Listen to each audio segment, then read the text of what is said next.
है, मिट्टी है, खरपतवार है, तो पानी कैसे आएगा? उसको पहले साफ करना पड़ता है। तो प्राणायाम करना चाह रहे हैं हम, और ये नाड़ियां हमारी अशुद्ध हैं, तो सबसे प्राणायाम के लिए सबसे महत्वपूर्ण क्या है? नाड़ी शुद्ध होनी चाहिए। ठीक है, इसके लिए बताया गया है। अगर नाड़ी शुद्ध है तो करने की जरूरत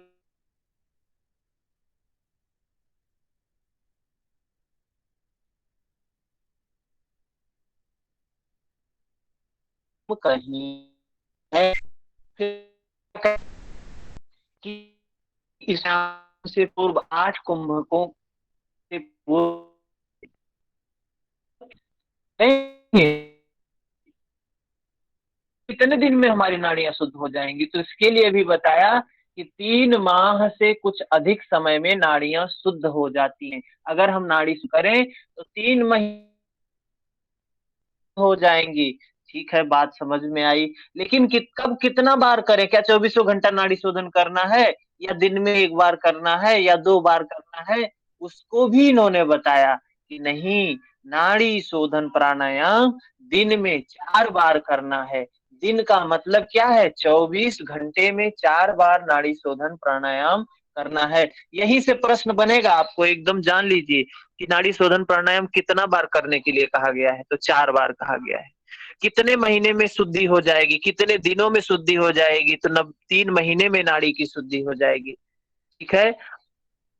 कुंभक के पहले करने की बात होती है कि बाद में करने की बात होती है? तो पहले करने की बात है। नाड़ी शोधन प्राणायाम कुंभक के पूर्व करना है, और 3 माह में नाड़ियां शुद्ध हो जाती हैं, और 4 बार करना होता है। कुंभक की संख्या कितने तक ले जानी है? तो 80 बार तक। कुंभक 80 तक ले जाना है। 80 तक ले जाने की संख्या भी पूछ लेते हैं, कितना कुंभक करने की बात कही गई? तो 80 तक करने की बात कही गई है। ठीक है। और इससे होगा क्या? नाड़ी शोधन से क्या होगा? नाड़ियां 72,000 नाड़ियों का शुद्धि होता है। और ये प्रश्न है आपके सामने, ये समझिए कि कौन सी कौन सा आसन है जो नाड़ी शोधन का काम करता है? कुछ लोग तो कहेंगे आसन से कहाँ नाड़ी शोधन होता है, नाड़ी शोधन से नाड़ी शोधन होता है। लेकिन आसन भी है, सिद्धासन।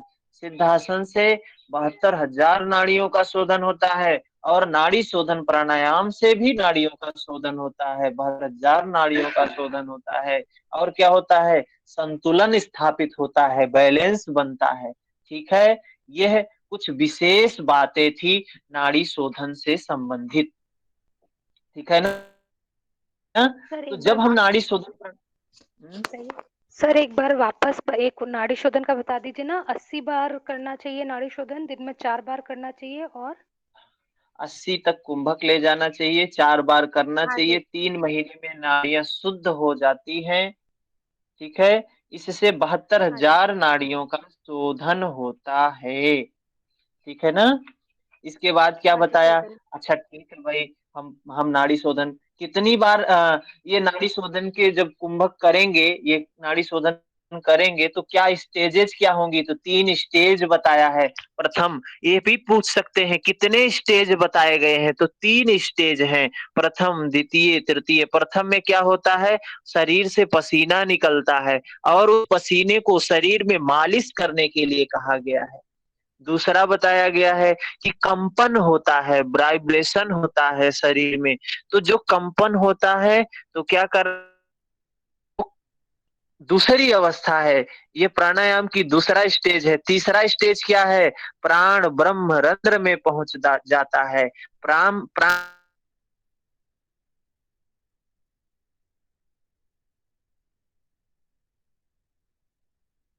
वो क्या है?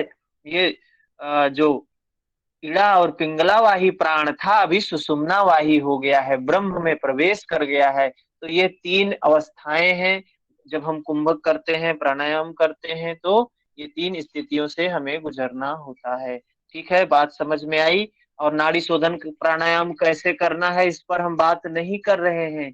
ये हमारे यहाँ का बात करने का विषय नहीं है, क्योंकि हमने पढ़ा है इसको, प्रैक्टिकल भी किया है। सभी जानते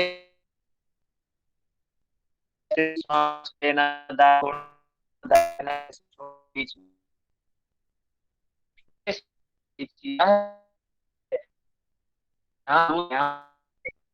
ठीक। सर आपकी आवाज कट रही है। आना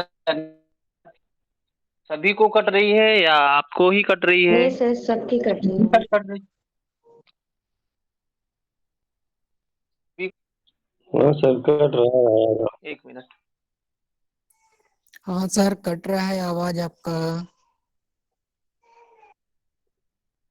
एक मिनट।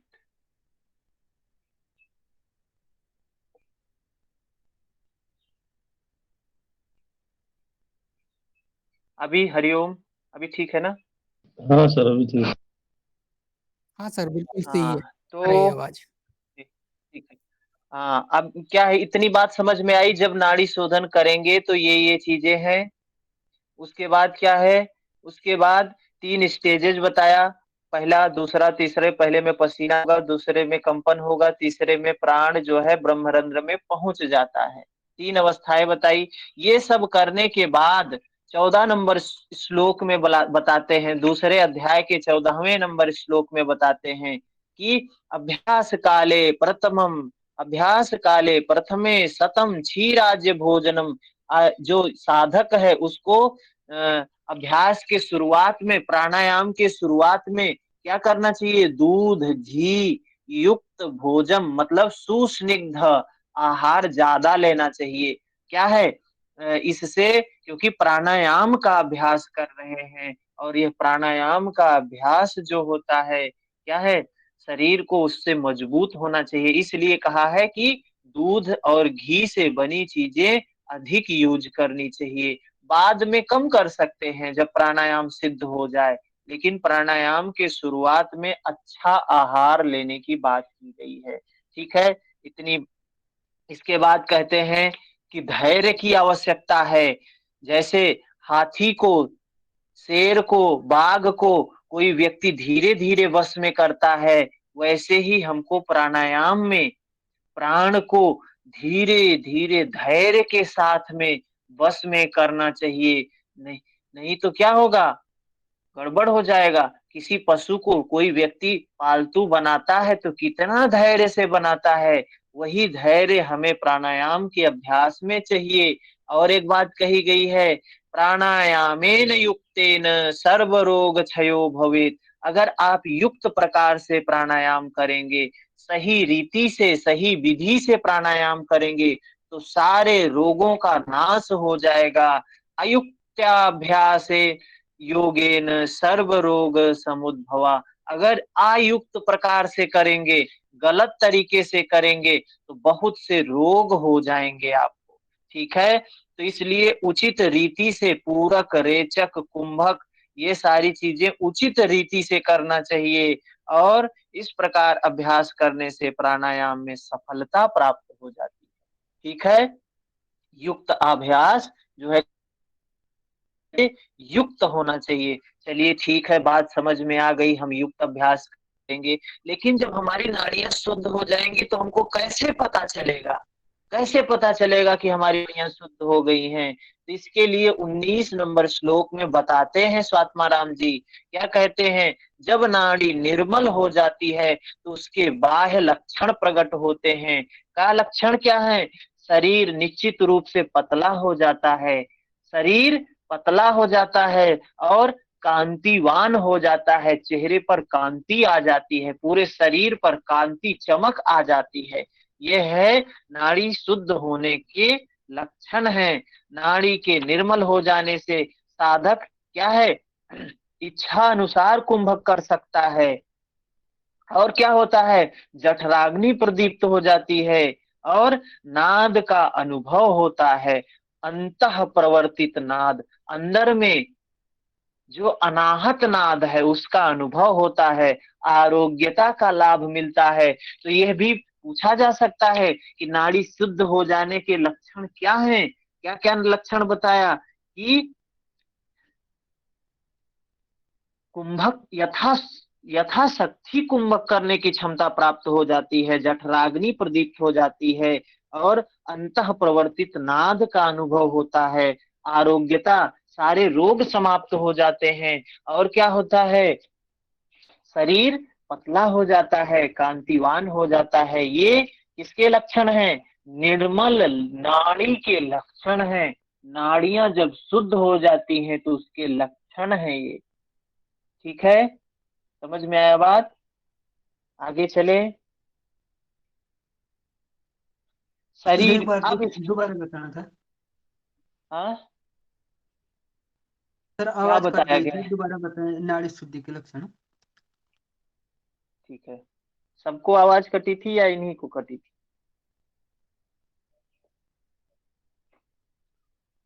चलिए, क्या है, मैसेज करें, अगर आवाज कटती है तो तुरंत टेक्स्ट मैसेज करें। क्या है कि नाड़ी अगर हमारी निर्मल हो जाएगी, नाड़ियां हमारी शुद्ध हो जाएंगी, तो हमारा शरीर पतला हो जाएगा, मोटा नहीं रहेगा व्यक्ति, और कांतिवान, शरीर में चमक आ जाएगी। और क्या होगा, यथाशक्ति कुंभक करने की क्षमता प्राप्त हो जाएगी। और क्या होगा, उसके बाद नाद की अनुभूति होगी, जठराग्नि प्रतीप्त हो जाएगी, और सारे रोग समाप्त हो जाएंगे। रोगी नहीं रहेगा योगी, योगी रोग से मुक्त हो जाएगा। ठीक है, आगे चलते हैं।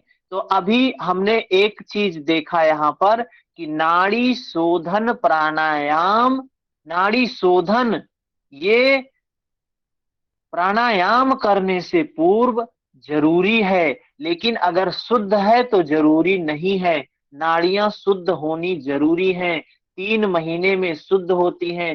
4 बार करना चाहिए, कुंभक को 80 तक ले जाना चाहिए। इससे 72,000 नाड़ियों का शोधन होता है। और धैर्य के साथ में करना चाहिए। यथा सिंहो गजो व्याघ्रो भवेत वश्य शनैः शनैः, ऐसे ही हमको इसको क्या है, पेशेंस के साथ में, धैर्य के साथ में करने का विधान है। ठीक है भाई, चलो हमने नाड़ी शुद्ध कर लिया, पता चल गया कि हमारी नाड़ियां शुद्ध हो गई। लेकिन अब बात आती है कि नाड़ी तो शुद्ध होना ही चाहिए, इसके साथ में वात पित्त कफ भी बराबर होना चाहिए। प्राणायाम करने से पूर्व क्या है जरूरी बात, वात पित्त कफ सम होना चाहिए। वात पित्त कफ क्या है, जो उसका रेशियो है वो बराबर होना चाहिए, तभी प्राणायाम करें। अगर वात पित्त कफ बराबर नहीं है तो क्या करने के लिए उन्होंने कहा है? उन्होंने कहा है कि हमें शोधन क्रिया करनी चाहिए। देखिए, यही है हठ प्रदीपिका और घेरण्य संहिता में अंतर। घेरण्य में कंपलसरी है, शुद्धि क्रिया करनी है, सबको करनी है, शुद्ध हो या ना हो सबको करनी है। लेकिन हठ प्रदीपिका में स्वात्मा राम जी ने क्या कहा है, शुद्ध अगर ये वात पित्त कफ इम्बैलेंस हो, बैलेंस में ना हो, समान ना हो, तब आपको करना है क्या, तब करना है यह सठ क्रिया का अभ्यास, 6 शोधन क्रिया तभी करना है जिसमें वात पित्त कफ की समानता हो। उन्हें इन क्रियाओं के अभ्यास करने की आवश्यकता नहीं है। दूसरे अध्याय के 21 नंबर श्लोक में इसको बताया गया है। गुरु ठीक जी है, इसका रेशियो क्या रहता है प्राणायाम का? रेशियो प्राणायाम का रेशियो अभी आगे बताएंगे। यहाँ भी जो ठीक कुछ है। है उतना ही यहाँ जाने। हाँ, इसका रेशियो है, ये जो 3 स्टेज हैं, लेकिन ये घिरण्य में बताया गया है, हठ प्रदीपिका में कोई रेशियो नहीं बताया गया है। ठीक है, तो अभी हम देखते हैं, अब प्राण नाड़ी शोधन तो हमने कर लिया। अब हम देखते हैं क्या, सटकर्म, क्योंकि इन्होंने सटकर्म की बात की है, और ये सटकर्म की संख्या याद होनी चाहिए, सीक्वेंस भी याद होना चाहिए। क्या है सीक्वेंस, धोती भस्ती नेति, धोती भस्ती नेति त्राटक नौली कपाल भाती, ये सीक्वेंस याद होना चाहिए। सीक्वेंस भी पूछ लेते हैं कि सीक्वेंस बताओ क्या है सीक्वेंस, हठ प्रदीपिका में क्या है सीक्वेंस, घिरण संहिता में। तो धौती वस्ती नेति, धौती वस्ती नेति, उसके बाद नेति के बाद यहाँ आ गया है त्राटक। फिर नौली आ गया है। वही चीज वहां पे क्या है, हिरण्य संहिता में धौती, वस्ती, नेति, त्राटक के जगह पे उन्होंने नौली रख दिया है। फिर त्राटक, कपाल भाती, ऐसे ही ये 6 शुद्धि क्रिया हैं। क्या क्या है, धौती, वस्ती, नेति, नौली, त्राटक, कपाल भाती, ये 6 शोधन क्रियाएं हैं जिनका सीक्वेंस हमें याद होना चाहिए। और इसके विषय में थोड़ा सा लाभ भी याद होना चाहिए कि इसका लाभ क्या है, क्या होता है इसको करने से, और क्यों करना है, क्योंकि वात पित्त कफ का हमको समान करना है। शोधन क्रियाओं का उद्देश्य क्या है, वात पित्त कफ में बैलेंस करना। ठीक है, तो ये 6 शोधन क्रियाएं हैं। तो सबसे पहले है धौती। धौती के बारे में क्या कहा गया है, धौती के बारे में बताया गया है, शिखा जी क्या फिर से बता दें।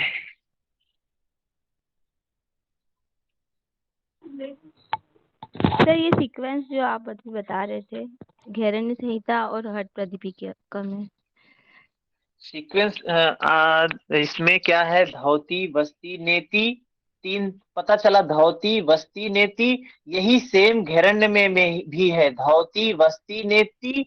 लेकिन यहाँ फिर चौथा क्या बता दिया है, त्राटक। लेकिन वहां चौथा बताया है कपाल भाती, जिसको कहा है लौलिकी।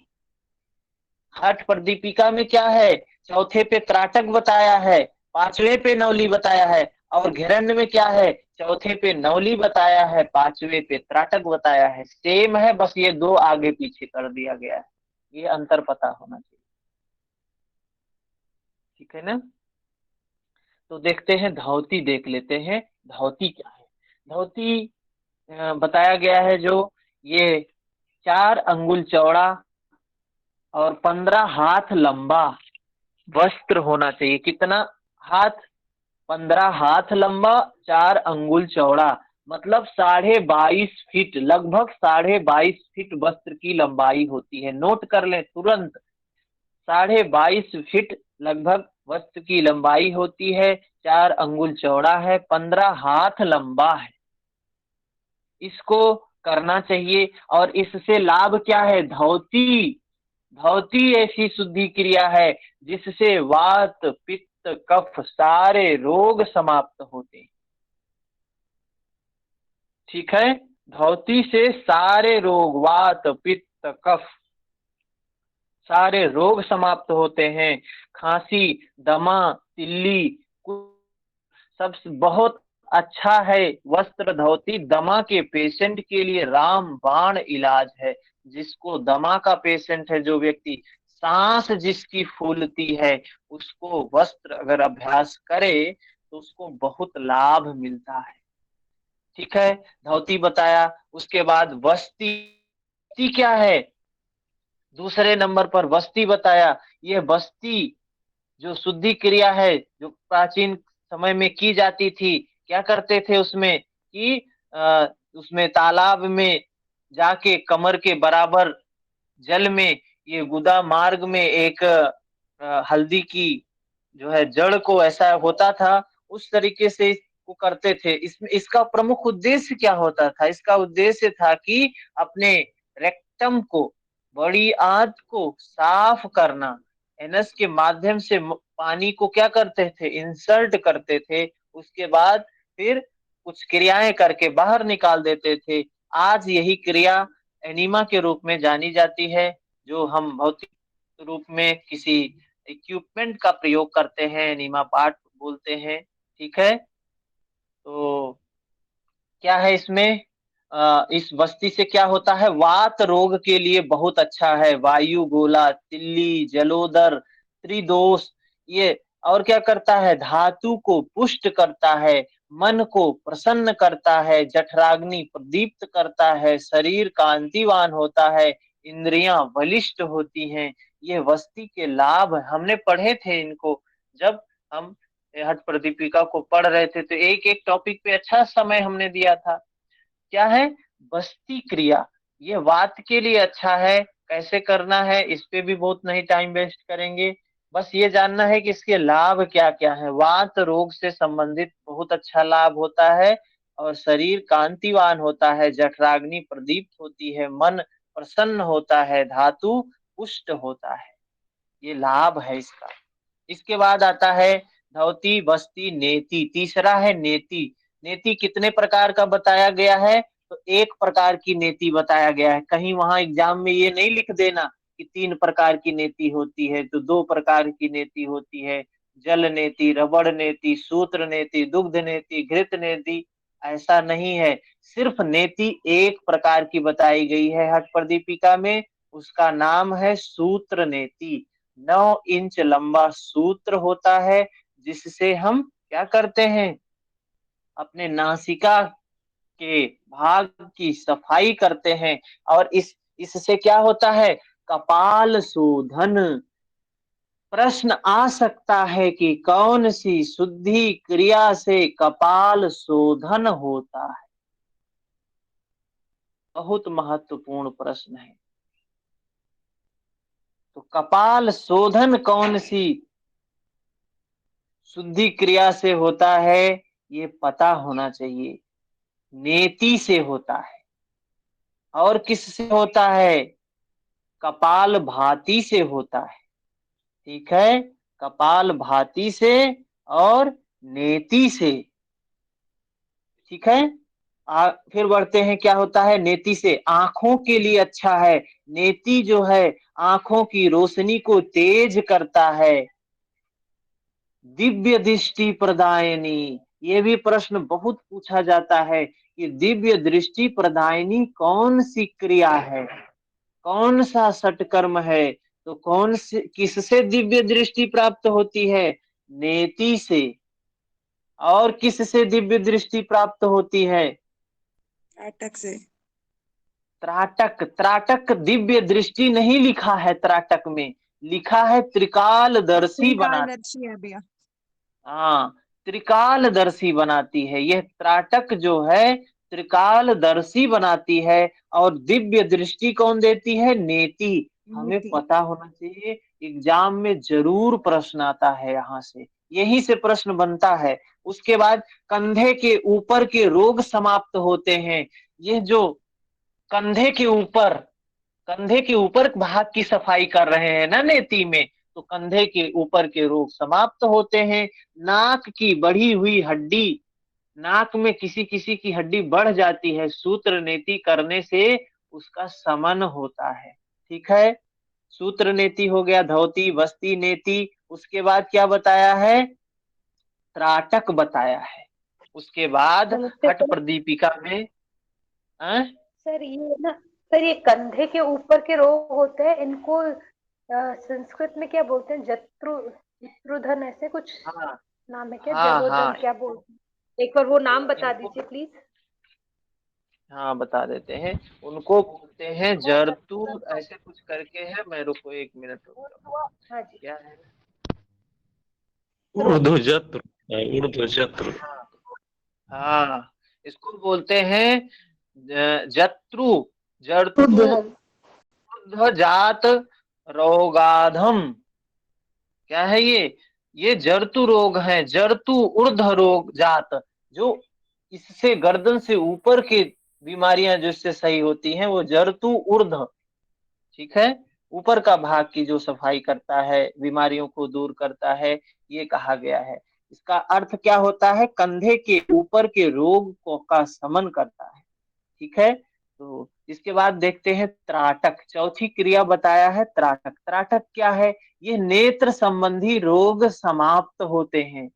एक बार प्रश्न आया था कि मोतियाबिंद में कौन सा क्रिया नहीं करना चाहिए, तो जो सही करता है उसको बीमारी में नहीं करना चाहिए। मतलब ये क्या है? ये सब चीजें अगर हम करेंगे बीमारी नहीं होगी, लेकिन किसी को ऑपरेशन हुआ है, चश्मा लगा है और कहे त्राटक कर ले, घातक हो सकता है, नुकसानदेह हो सकता है।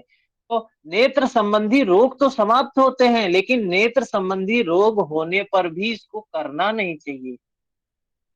ये कंधा, त्राटक मोतियाबिंद वाले कर सकते हैं क्या? हाँ अगर ऑपरेशन हुआ है, जी। समस्या है आंख में, तो हाँ। त्राटक करेंगे तो और समस्या बढ़ जाएगी। अच्छा। जी जी वही पूछना था, यही ठीक है। है ठीक। प्रश्न जी जी प्रश्न के ऊपर हमारा आंसर डिपेंड करता है, ऑप्शन के ऊपर हमारा आंसर डिपेंड करता है। ऑप्शन क्या है, प्रश्न क्या है, उसके अनुसार ये वेरी करता है, चेंज हो सकता है। ठीक है।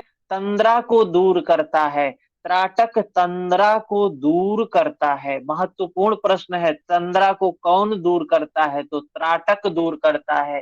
खेचरी मुद्रा दूर करती है। ठीक है। इसको अभी मुद्रा में हम इसको देखेंगे। इसके बाद त्रिकालदर्शी बनाती है। इसके बाद परम गोपनीय।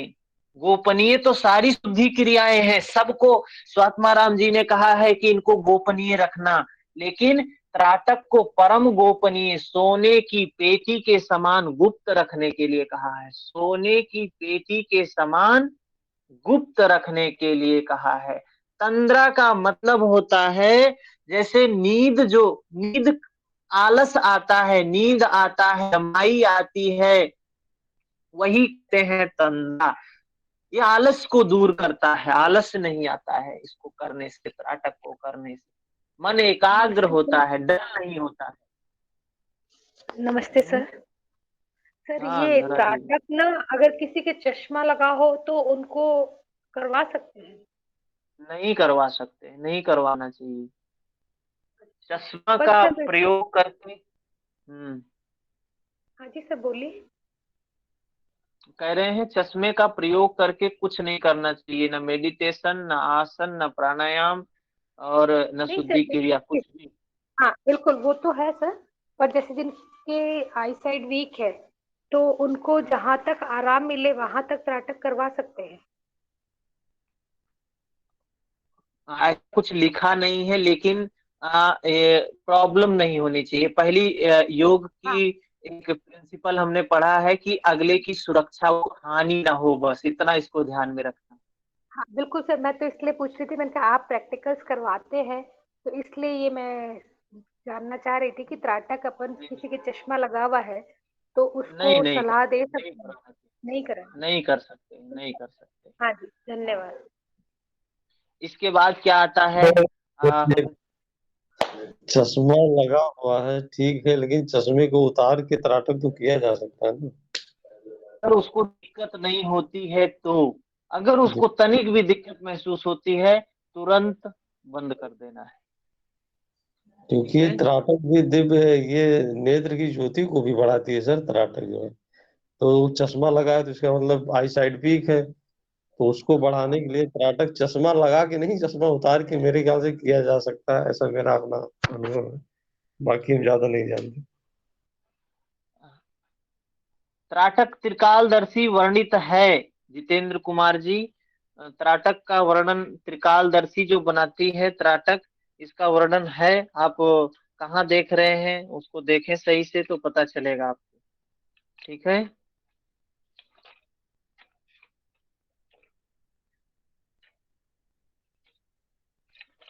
त्राटक चौथी क्रिया हमारी थी क्या, त्राटक। और क्या कहा गया है इसमें, हम्म फिर क्या है, त्राटक के बाद है पांचवी क्रिया है नौली। नौली में क्या है, नौली क्रिया जो सबसे श्रेष्ठ क्रिया है, श्रेष्ठ आसन हमने देखा था। श्रेष्ठ आसन कौन सा है, श्रेष्ठ आसन कौन सा है, सिंहासन। सिद्धासन। हाँ। और श्रेष्ठ क्रिया है नौली। ठीक है।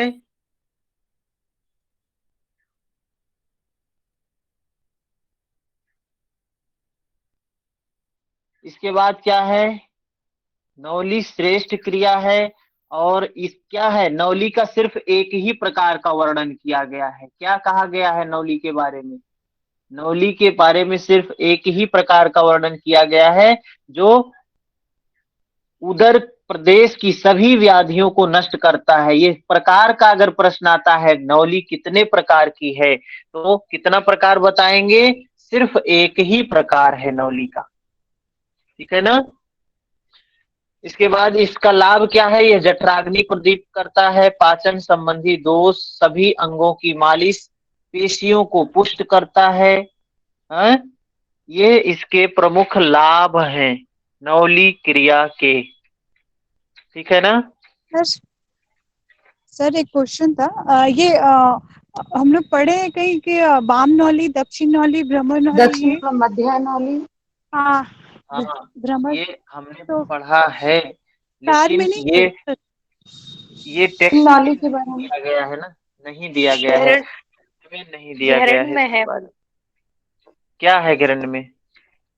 तो गहरण में है ना वाम नौली दक्षिण नौली। नहीं नहीं, ऐसा कुछ नहीं है, न घेरन घेरन में का ही भी सर कोई वो नौली नहीं बताया गया। लेकिन ये हर्ष अच्छा है। अच्छा। दीपिका में पिक्चर तो बना हुआ है गुरुजी, बुक जो है उसमें मध्य नौली, वाम नौली और दक्षिणा नौली। हाँ, वो बना है, लेकिन श्लोक में तो नहीं है, सिर्फ वो चीजें बनी है वहां पे, वो जिन्होंने किताब को लिखा है उन्होंने बता दिया है, लेकिन घेरण्य ने या स्वात्मा राम ने नौली के प्रकार का वर्णन नहीं किया है। अगर ये प्रश्न आता है कि नौली इस टेक्स्ट में कितना है, तो क्या बोलना है जवाब? एक प्रकार कि का, नौली एक प्रकार का। एक है। लेकिन अगर वो सामान्य तौर पे एक ऑप्शन नहीं है, एक ऑप्शन नहीं है और चार ऑप्शन है, तो चार लगाना है। Depend upon question and option. ठीक जी है? सर, ऑप्शन वाले क्वेश्चन में 4 ही था वही। हाँ, तो अगर चार ऑप्शन है तो चार ही लगाएंगे, लेकिन दोनों ऑप्शन नहीं आएगा कि एक भी ऑप्शन में दे दें और चार भी ऑप्शन में दे दें, दोनों चीज कभी दे नहीं सकते हैं। ठीक है ना? क्योंकि एक टेक्स्ट के हिसाब से सही है, चार प्रैक्टिकल के हिसाब से सही है। इसके बाद आता है नौली के बाद फिर क्या है, छठी क्रिया है कपालभाति। कपालभाति क्या करता है? कफ विकार नष्ट करता है। कफ विकार नष्ट कौन करता है? कपालभाति। और कपाल प्रदेश का शोधन कौन करता है? नेति और कपालभाति। कपालभाति का जैसे नाम से ही स्पष्ट हो रहा है, कपालभाति क्या करता है? चेहरे पर चमक लाता है, चेहरे पर ये चमक लाता है, कपाल भाती। ठीक है ना? इतनी बात समझ में आई? फिर इसके बाद एक शुद्धि क्रिया बताई है गजकरणी। गजकरणी का वर्णन कहाँ मिलता है, ये भी प्रश्न बन सकता है। और क्या षटकर्म शामिल है गजकरणी? तो जवाब है नहीं, इसको अलग से बताया है स्वात्माराम जी ने, इस गजकरणी को अलग से स्थान दिया है। ठीक है ना? ये हमारी शुद्धि क्रियाएं हो गई। इसके बाद शुद्धि क्रिया करने के बाद, वात पित्त कफ को बैलेंस करने के बाद, नाड़ी शोधन करने के बाद, तब हमें प्राणायाम करने की बात कही गई है। प्राणायाम करने की बात तब कही गई है। और कैसे करना है प्राणायाम? क्या कहा गया है उसके लिए? कि यह प्राणायाम जी मृत्यु के भय से ब्रह्मा आदि देवता भी क्या है, प्राणायाम कर रहे हैं, इसलिए प्राणायाम का अभ्यास हमको करना चाहिए। जब तक शरीर में वायु निरुद्ध है, जब तक शरीर में प्राण है, तब तक चित्त क्या है, शांत है। जब तक दृष्टि भूमध्य में है, तब तक मनुष्य को भय कैसा। इसलिए हमें प्राणायाम करना चाहिए, प्राणायाम बहुत जरूरी है ये हमारे लिए। ठीक है ना? तो जब विधिवत प्राणायाम के अभ्यास से नाड़ी समूहों के भली प्रकार निर्मल हो जाने पर, वायु जब सुषुम्ना में नाड़ी के मुख का भेदन कर उसमें सुख पूर्वक प्रविष्ट हो जाती है, ठीक है, तो यह अवस्था होती है मनोन्मनी अवस्था, जिसको कहा गया है समाधि, जिसको कहा गया है राजयोग। बहुत से नाम बोले गए हैं इस राजयोग के। क्या कहा है? मनोन्मनी अवस्था, उन्मनी अवस्था। यह अवस्था कैसे होती है? प्रश्न भी हो सकता है कि राजयोग की अवस्था कैसे प्राप्त होती है। ये जो प्राण है, जो ईड़ा और पिंगला वाही है, जब ये सुषुम्ना वाही हो जाए, सुषुम्ना में प्रवेश होने हो जाए, तो मन में स्थिरता प्राप्त हो जाती है। और मन की भली प्रकार स्थिर, मन भली प्रकार से स्थिर हो जाना ही क्या है? मनोन्मनी अवस्था है, समाधि अवस्था है, राजयोग की अवस्था है। ठीक है?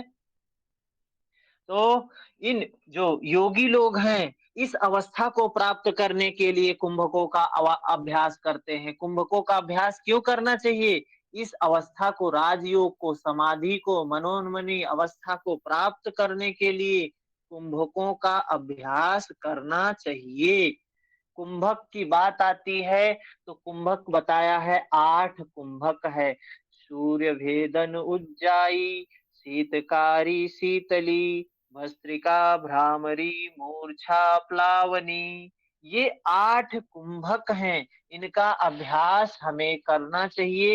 एक एक का जो प्रमुख प्रमुख पॉइंट है उन्हीं को हम देखेंगे। सबसे पहली चीज है सूर्य भेदन। सूर्य भेदन प्राणायाम का लाभ क्या है? कपाल करती है। कौन सी शुद्धि क्रिया कपाल शोधन करती है? नेति और कपाल भाती और सूर्य भेदन प्राणायाम। सूर्य भेदन प्राणायाम से भी कपाल शोधन होता है और वात दोष दूर होता है। सूर्य भेदन से वात दोष दूर होता है। कपाल भाती शुद्धि क्रिया से कफ दोष दूर होता है। सूर्य भेदन हीट देने वाला प्राणायाम है, गर्मी में नहीं करना चाहिए। जिसके अंदर में हीट हो, पित्त हो, उसको नहीं करना चाहिए सूर्य भेदन प्राणायाम। उसके बाद आता है उज्जाई। उज्जाई क्या है? ये कफ दोष दूर करता है। कपाल भाती भी कफ दोष दूर करता है, उज्जाई भी कफ दोष दूर करता है, वहीं सूर्य भेदन वात दोष दूर करता है। उज्जाई प्राणायाम की एक खासियत है, उठते बैठते हमेशा कर सकते हैं। उठते बैठते चलते फिरते कुछ भी कर रहे हैं, उज्जाई प्राणायाम किया जा सकता है। ये प्रश्न पूछा जाता है कौन सा प्राणायाम कभी भी कर सकते हैं, तो उज्जाई प्राणायाम। उसके बाद शीतकारी प्राणायाम। शीतकारी प्राणायाम का क्या लाभ है कि कामदेव के समान सुंदर हो जाता है योगी। योगिनी समूहों द्वारा प्रशंसित होता है। सृष्टि और संहार की योग्यता प्राप्त हो जाती है। भूख प्यास संतुलित हो जाता है। निद्रा सुस्ती नहीं होती। ये क्या है? शीतकारी प्राणायाम का लाभ है। ठीक है। और अपने शरीर पर जब योगी पूर्ण नियंत्रण कर लेता है तो इस सभी प्रकार के उपद्रव से बच जाता है। इस धरा पर वह एक विख्यात योगी हो जाता है शीतकारी प्राणायाम का अभ्यास करने से। सर एक बार वापस लाभ बोल दीजिए। हाँ, और ये किस रोग को ये करता है, बात का पित्त में? शीतकारी प्राणायाम क्या है? होता है कामदेव के समान सुंदर हो जाता है, योगिनी समूहों द्वारा प्रशंसित होता है, सृष्टि और संहार की योग्यता आ जाती है। सर भूख थोड़ा सा धीरे धीरे, सर थोड़ा सा धीरे धीरे। भूख प्यास नियंत्रित हो जाती है, संतुलित हो जाती है। सर योगिनी समूह द्वारा क्या होता है? प्रशंसित हो जाता है। प्रशंसित होता है, इतना सुंदर हो जाता है कि योगिनी मतलब फीमेल जो योगी हैं वो प्रशंसा करती हैं ऐसे योगी का। ठीक है। और निद्रा सुस्ती ये सब क्या होता है? नहीं होता है। ये शीतकारी प्राणायाम प्रमुख प्राणायाम है। इसके बाद आता है शीतली। शीतली प्राणायाम क्या है? और इस शीतकारी को भी जिसके अंदर कफ हो, जो ठंडी हो, ठंडी के समय में नहीं करना है, कफ में नहीं करना है। ठीक है। कमजोर व्यक्ति को नहीं करना है। और शीतली प्राणायाम क्या है? इसका एक महत्वपूर्ण है कि विष का प्रभाव नष्ट करने की क्षमता कौन से प्राणायाम में है? तो शीतली प्राणायाम। विष के प्रभाव को खत्म करने की क्षमता है शीतली प्राणायाम। कौन से आसन से विष का प्रभाव नष्ट होता है? मयूर आसन। मयूर आसन। और कौन सी मुद्रा से विष का प्रभाव नष्ट होता है? खेचरी मुद्रा। खेचरी मुद्रा। और महामुद्रा भी है, विष का प्रभाव नष्ट करती है। महामुद्रा भी विष का प्रभाव नष्ट करती है। खेचरी मुद्रा भी विष का प्रभाव नष्ट करती है। ठीक है। ये हो गया शीतली प्राणायाम। इसके बाद भस्त्रिका, भस्त्रिका क्या है? त्रिदोष नाशक, वात पित्त कफ तीनों का नाश करता है। सर शीतली प्राणायाम भी भूख और प्यास को कंट्रोल करता है क्या? हाँ वो भी करता है, भूख प्यास को वो भी कंट्रोल करता है। तो भस्त्रिका प्राणायाम त्रिदोष नाशक है, तीनों दोष का नाश करता है। और कौन सा शुद्धि क्रिया है जो त्रिदोष नाशक है? बस्ती हैं? बस्ती क्रिया। धौती। धौती क्रिया है जो त्रिदोष नाशक है, तीनों दोषों का नाश करता है, धौती। ठीक है ना? वात पित्त कफ तीनों का नाश करने का काम धौती का है। और कौन सा प्राणायाम है? भस्त्रिका प्राणायाम। ठीक है ना? और कुंडलिनी जागरण करने वाला आसन कौन सा है? मत्स्येंद्रासन। प्राणायाम कौन सा है? भस्त्रिका प्राणायाम। भस्त्रिका प्राणायाम से कुंडलिनी का जागरण होता है, ग्रंथि का भेदन होता है। भस्त्रिका प्राणायाम से कौन कौन सी ग्रंथियां हैं? ब्रह्म ग्रंथि, विष्णु ग्रंथि, रुद्र ग्रंथि। ब्रह्म ग्रंथि हृदय के पास में होती है, विष्णु ग्रंथि कहाँ पे होती है?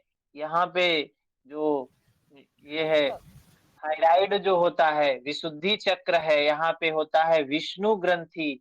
रुद्र ग्रंथि कहाँ होती है? ऊपर होती है, ये भ्रूमध्य के ऊपर की जो बात है वहां पे रुद्र ग्रंथि। ये तीन ग्रंथियां हैं, इन ग्रंथियों का भेदन भस्त्रिका प्राणायाम से बताया गया है। उष्मा प्रदायक, उष्मा प्रदायक है, उष्मा प्रदायक हीट देने वाला प्राणायाम है भस्त्रिका प्राणायाम। ठीक है?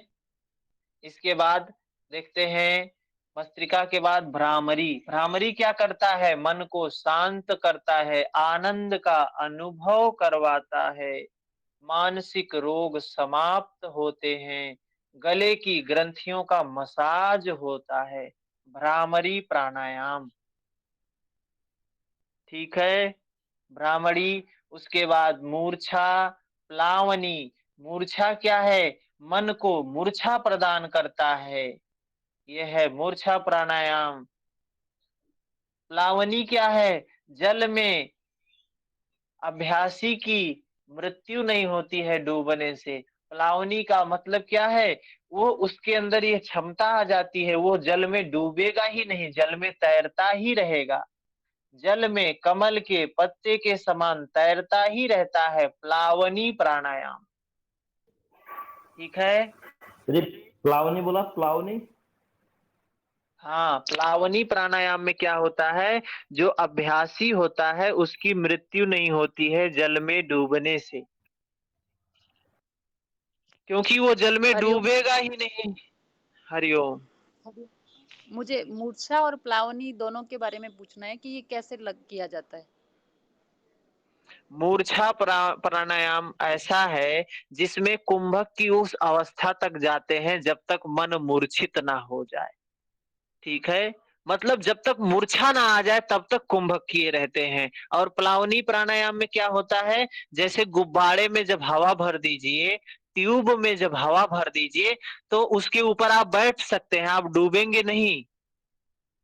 ऐसे ही हम अपने फेफड़े में इतनी क्षमता बना लेते हैं हवा को स्टोर करने की कि हमारा शरीर उस पे तैरने लगता है, पानी पे तैरने लगता है। ठीक है? वो है प्लावनी प्राणायाम। मूर्छा में बाह्य कुंभक करते हैं या आंतरिक कुंभक? मूर्छा में बाह्य हाँ, कुंभक और अब प्लावनी जो में है यहाँ प्राणायाम में भी आंतरिक कुंभक की ही बात है, उसमें भी आंतरिक कुंभक की बात है, बाह्य कुंभक की कहीं बात ही नहीं की गई है यहाँ पर। और प्लावनी में आंतरिक कुंभक होगा या इसमें भी बाह्य कुंभक होगा? अब ट्यूब में हवा भरना है, पानी में तैरना है, तो ट्यूब से हवा निकालेंगे कि ट्यूब में हवा भरेंगे? हवा भरेंगे। हवा भरना हो, हवा भरेंगे। हमें भी अपने फेफड़े में हवा भरना पड़ेगा, तभी हम तैर सकते हैं। हवा जितनी अधिक होगी उतना अधिक हमारा शरीर हल्का हो जाएगा पानी में। हाँ, ये है प्लावनी प्राणायाम। तो इन प्राणायाम को बताया किसमें? ये सीक्वेंस बताया कि इन प्राणायाम को कैसे करना है। फिर उसके बाद हम आगे चलते हैं तो देखते हैं 42 नंबर श्लोक में क्या कहते हैं। 42 नंबर श्लोक में, हाँ, इसके 71 नंबर श्लोक में आगे चले। 71 नंबर है, 71 नंबर श्लोक, उसको जिसके पास किताब है खोल सकते हैं। क्या लिखा गया है उसमें कि रेचक, पूरक और कुंभक ये प्राणायाम के 3 अंग हैं। क्या क्या है? रेचक, पूरक, कुंभक प्राणायाम के 3 अंग हैं। कुंभक 2 प्रकार का होता है, एक सहित और एक केवली। तो ये भी हमें पता होना चाहिए, अच्छे उस पे आधार में बेस पता होना चाहिए। कुंभक के 3 स्टेज हैं।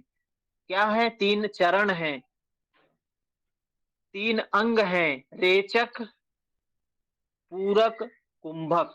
ये जो तीनों चीजें होती हैं, ये कुंभक 2 प्रकार का होता है। और ये सहित क्या है, केवली क्या है, इसको भी समझ ले थोड़ा सा। सहित कुंभक वो है जो हम कुंभक करते हैं। कुंभक जो हम प्रयास से करते हैं वो है सहित। लेकिन यही कुंभक जब स्वतः होने लगे, करने की बात ही खत्म हो जाए, होने लगे, तो उसी को कहते हैं केवल कुंभक। है? रेचक और पूरक के बिना अपने आप जो वायु धारण होता है, इस प्रकार के प्राणायाम को केवल कुंभक कहा जाता है। केवल कुंभक, ठीक है। तो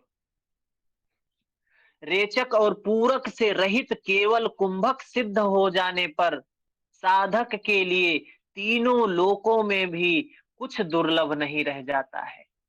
तो यह केवल कुंभक एक साधक का उद्देश्य होता है, केवल कुंभक प्राप्त करना, केवल कुंभक की अवस्था को सिद्ध करना। जब इसकी सिद्धि हो जाती है तो योगी को कुछ दुर्लभ नहीं रह जाता है, ठीक है। और केवल कुंभक से साधक इच्छा अनुसार वायु धारण करने में सक्षम होकर राजयोग पद भी प्राप्त करता है, इसमें कोई संदेह नहीं है, ठीक है। कुंभक के अभ्यास से कुंडलिनी जागरण होता है। कुंभक के अभ्यास से कुंडलिनी जागरण होता है।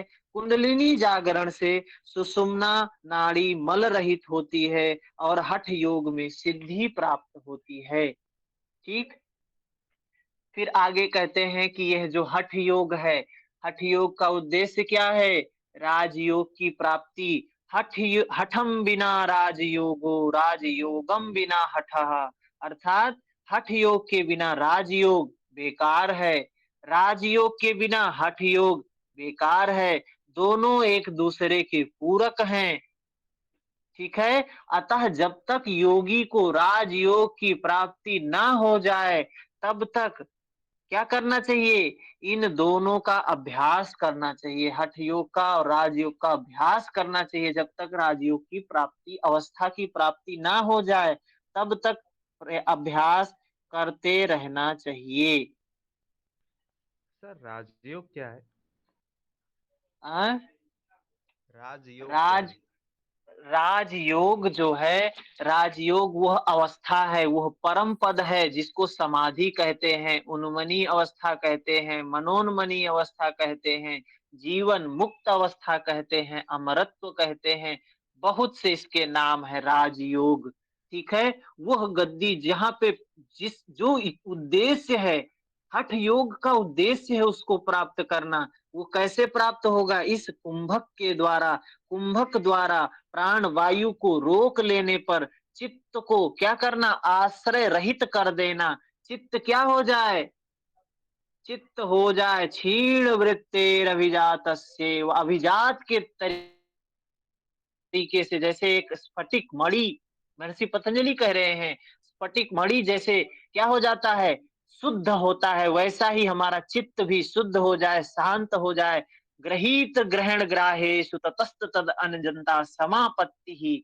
महर्षि पतंजलि कह रहे हैं, वही बात ये कह रहे हैं, राजयोग वह अवस्था है कि चित्त हमारा ऐसा शांत हो जाए, उसको जिस पर लगाया जाए उसको तदाकार कर ले, उसके स्वरूप को ग्रहण कर ले। सर जो विवेकानंद जी ने लिखा है राजयोग योग सूत्र पे, सर उसका क्या मतलब है, क्यों है वो? भैया इसको अष्टांग विवेकानंद योग जी का के अंतर्गत भी रख सकते हैं ना, अष्टांग योग के अंतर्गत राजयोग को। अष्टांग योग को ही तो विवेकानंद जी ने कहा है कि राजयोग है, ये उसी को कहा राजयोग कि राजयोग है। हाँ, वही जो समाधि है, जो अष्टांग योग का उद्देश्य भी है उसी राजयोग को प्राप्त करना। हमने बताया राजयोग समाधि, उन्मनी, मनोन्मनी, परम पद, जीवन मुक्ति, अमरत्व, लय तत्व, ये सारे अद्वैत, निरालंब, निरंजना, सहजा, तुर्या, शून्य शून्य, ये सब क्या है, पर्यायवाची है राजयोग शब्द के। समाधि की ये पर्यायवाची है। ठीक है, तो योग राजयोग की अवस्था कैसे प्राप्त होगी? कुंभक के अभ्यास से चित्त को शून्य कर लेने पर। मतलब जैसे योग चित्त वृत्ति निरोधा, योग समाधि कैसे प्राप्त होगी? महर्षि पतंजलि के अनुसार योग चित्त वृत्ति निरोधा, चित्त की वृत्तियों का निरोध कर देने पर योग की प्राप्ति होगी, जो क्या है? समाधि है, राजयोग है। वही बात ये भी कह रहे हैं, राजयोग की प्राप्ति कैसे होगी? कुंभक के द्वारा चित्त को आश्रय शून्य कर लेने पर राजयोग की प्राप्ति हो जाती है। समझ में आई बात? जी सर, धन्यवाद। लास्ट पॉइंट है, हमारा टाइम भी हो गया है। लास्ट पॉइंट है कि हमको इसका अभ्यास, योग का अभ्यास जब सिद्धि हो जाएगी, प्राणायाम की सिद्धि हो जाएगी, वहां तो नाड़ी सिद्धि के, नाड़ी शोधन के लाभ बताया था। नाड़ी शोधन हो जाने पर लक्षण बताया था कि कैसे कैसे पता चलेगा कि हमारी नाड़ियां शुद्ध हो गई हैं। यहाँ पर बता रहे हैं हठ सिद्धि के लक्षण। जब योगी का हठ सिद्ध हो जाएगा, योग सिद्ध हो जाएगा, तो उसको क्या होगा, उसके शरीर की क्या स्थिति होगी, कैसे पता चलेगा कि उसका जो है उसको सिद्धि प्राप्त हो गई है? तो कहा गया है, वपुः कृशत्वं वदने प्रसन्नता, नाद स्फुटुत्वं नयने सुनिर्मले। शरीर में हल्कापन, मुख पर प्रसन्नता, स्वर में संवष्ठ, नयनों में तेजस्विता, रोग का अभाव, बिंदु अर्थात आज्ञा चक्र से श्रावित होने वाले एक प्रकार के श्राव, जिसको सोमरस बोलते हैं, सोमरस पर नियंत्रण हो जाता है। जाठराग्नि प्रदीप्त हो जाती है, नाड़ियां विशुद्ध हो जाती, शुद्ध हो जाती हैं। ये हठ सिद्धि के लक्षण हैं। प्रश्न पूछा जा सकता है कि हठ सिद्धि के लक्षण क्या हैं? हठ सर एक सिद्धि बार का वापस लक्षण बोल क्या है? हाँ, बोल शरीर देता में हूँ। हल्कापन। तो हाँ जी। अगर आपके पास हठ प्रदीपिका की किताब है तो दूसरे अध्याय के 78 नंबर श्लोक में लिखा गया है, शरीर में हल्कापन, नाड़ी शोधन में भी बताया गया था। मुख पर प्रसन्नता, जहाँ जो योगी होता है हमेशा प्रसन्न मुख वाला होता है, उसका चेहरा हमेशा मुस्कुराता हुआ रहता है। स्वर में संवष्ठ, वाणी में मधुरता होती है, तेजस्विता होती है, ओज होता है। नयनों में तेजस्विता, नयन में तेज होता है, नयन उसके धूमिल नहीं होते हैं, तेज होता है। और रोग का अभाव, कोई रोग नहीं होता है जो हठ योग की जो सिद्ध कर लेता है। बिंदु, वो जो सोमरस, सोम रस जो चंद्रमंडल से श्रावित होता है, उस पर नियंत्रण आ जाता है। उसके बाद जठराग्नि प्रदीप्त हो जाती है, नाड़ियां शुद्ध हो जाती हैं, विशुद्धता को प्राप्त होती हैं नाड़ियां। ये हठ सिद्धि के लक्षण हैं। ठीक है, तो हमारा दूसरा अध्याय इस तरीके से हमने देखा।